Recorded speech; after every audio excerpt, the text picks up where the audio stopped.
আসসালামু আলাইকুম সবাইকে। আশা করি সবাই ভালো আছেন। আমি মূলত চাকরির পাশাপাশি গভর্নমেন্ট জবের জন্য প্রিপারেশন নিচ্ছি। আজকে আমি অগ্রদূতের রিসেন্ট জব সলিউশন থেকে একটা আ প্রশ্ন সমাধান করব। আপনারা চাইলে আমার সাথে পড়াশোনা করতে পারেন। Let's study.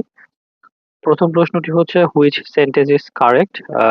আমরা জানি ধমনী বা নাড়ির স্পন্দন পরীক্ষার ক্ষেত্রে ফিল, চেক, টেক ব্যবহৃত হয়। সেই অনুযায়ী I felt his pulse এই উত্তরটি হচ্ছে সঠিক। The woman is carrying bundle of clothes. Clothes এই sticks এর ক্ষেত্রে হয় বান্ডেল, আর bananas, keys, flowers, grapes এগুলোর ক্ষেত্রে হয় বাঞ্চ।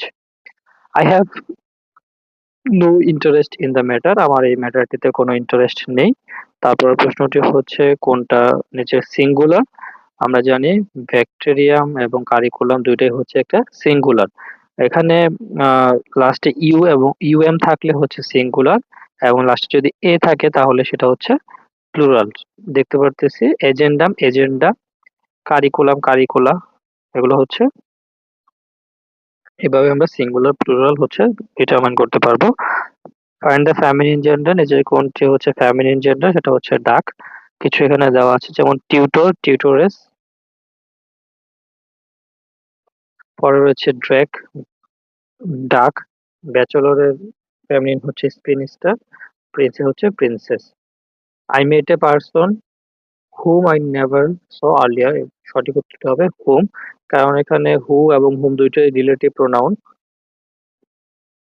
সাধারণত যদি ফিলিং দ্য গ্যাপস এর পরে আপনার সাবজেক্ট থাকে তাহলে সেক্ষেত্রে হুম বসে, আর যদি সাবজেক্ট না থাকতো তাহলে সেক্ষেত্রে হু হু বসতো। পরেরটি হচ্ছে একটি আর্টিকেল। আর্টিকেল অনুযায়ী আমরা যদি কনসোনেন্ট দিয়ে শুরু হলে সেক্ষেত্রে এ বসে। সে অনুযায়ী there is a cow in the field, she was absent because of her cold. Ah ঠান্ডার জনিত কারণে সে আসলে অ্যাবসেন্ট ছিল। I badly in need of money, কোনো কিছু প্রয়োজন অর্থে ইন নিড অফ ফ্রেজটি আমরা ব্যবহার করতে পারবো in need of. Maiden speech মানে হচ্ছে প্রথম বক্তৃতা, সে অনুযায়ী first speech. The word dilly dally means হচ্ছে ওয়েস্ট করা। আসলে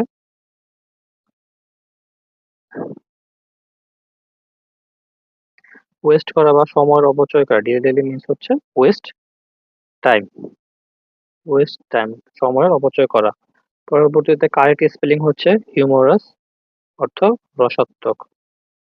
which one is countable noun? Many books হচ্ছে কাউন্টেবল নাউন। কিছু আনকাউন্টেবল নাউন এগুলো মনে রাখতে পারেন, যেমন লাগেজ, ফার্নিচার, সুগার, এগুলো হচ্ছে আনকাউন্টেবল নাউন, এগুলো গণনা করা যায় না। Ilias talk to her friend, here her is. Her হচ্ছে একটি পজিটিভ প্রোনাউন। পজিটিভ প্রোনাউন গুলো যদি কোনো নাউনের পূর্বে বসে, মূলত নাউনের পূর্বে যা বসে সেটা অ্যাডজেক্টিভের মতো কাজ করে।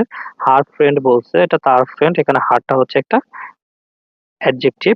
The past participle of exciting is, আচ্ছা এক্সাইটেড, পাস্ট পার্টিসিপল হবে excited. Who, which, what are কি, এগুলো হচ্ছে অবশ্যই রিলেটিভ প্রোনাউন। রিলেটিভ প্রোনাউন যে সকল প্রোনাউন দুটি সেন্টেন্স বা সেন্টেন্সের ক্লোজের মধ্যে সম্পর্ক স্থাপন করবে তাদেরকে আমরা রিলেটিভ প্রোনাউন বলবো, যেমন who, which, what, that. Adjective of the heart, হার্টের অ্যাডজেক্টিভ হচ্ছে হার্টেনিং, আর এর ভার্ব হচ্ছে হার্টেন। পরে what is the antonym of honorary? Honorary হচ্ছে অবৈতনিক বা সম্মানিক, আর যদি বৈতনিক হয় সেটা হচ্ছে স্যালারিড। পরবর্তী যে প্রশ্নটা রয়েছে সেটা হচ্ছে for whom the bell tolls, এটা লেখক কে? এটা হচ্ছে আর্নেস্ট হামিংওয়ে, এটার লেখক। এটা 1940 সালে আসলে প্রকাশিত হয়। আর এটা স্পেনের গৃহযুদ্ধ নিয়ে লেখা, এবং রবার্ট জর্ডান হচ্ছে মূল চরিত্র। দিস ইজ ইউনিক অপরচুনিটি, ইউনিকের পরবর্তীতে ইউ একটা ভাওয়েল, কিন্তু ভাওয়েল হলেও ইউ এর মতো উচ্চারণ যদি হয় তাহলে সেই ক্ষেত্রে হয় আহ এ হবে, এন হবে না। প্রাতরাশের সন্ধি, প্রাতরাশের সন্ধি হচ্ছে প্রাতহাস, তা বিসর্গ নিয়ম অনুযায়ী হয়। এই উদাহরণগুলো দেখে নিতে পারেন। সন্ধির প্রধান কাজ কি? সন্ধির প্রধান কাজ হচ্ছে ধ্বনির পরিবর্তন করা। সন্ধি মানে কি? সন্ধি মানে হচ্ছে মিলন, আমরা জানি। গৌরব শব্দের প্রকৃতি প্রত্যয় কি? গৌরব শব্দের প্রকৃতি প্রত্যয় হচ্ছে গুরু প্লাস য়। এটা হচ্ছে গৌরবের সঠিক প্রকৃতি প্রত্যয়। রাজপুত, রাজপুত রাজার পুত্র। এটা ষষ্ঠী তৎ ষষ্ঠী বিভক্তির লোপে যেটা হয় সেটা ষষ্ঠী তৎপুরুষ হয়, আর রাজার স্থলে রাজ হয়, এজন্য হচ্ছে এটা ষষ্ঠী তৎপুরুষ। পরে রয়েছে হচ্ছে ভাটা শব্দের বিপরীত শব্দ কোনটি? আমরা জানি ভাটা শব্দের বিপরীত শব্দ হচ্ছে জোয়ার।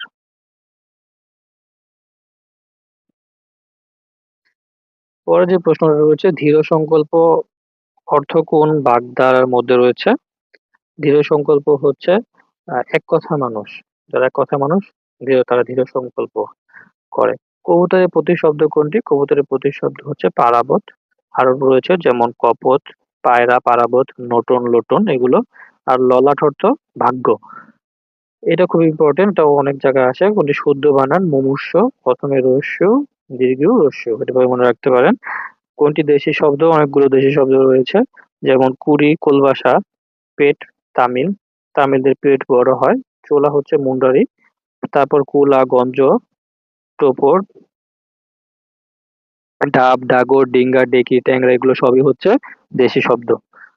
যে প্রবীণ নয় তাকে আমরা এক কথায় কি বলবো? যে প্রবীণ নয় তাকে এক কথায় আমরা বলবো নবীন।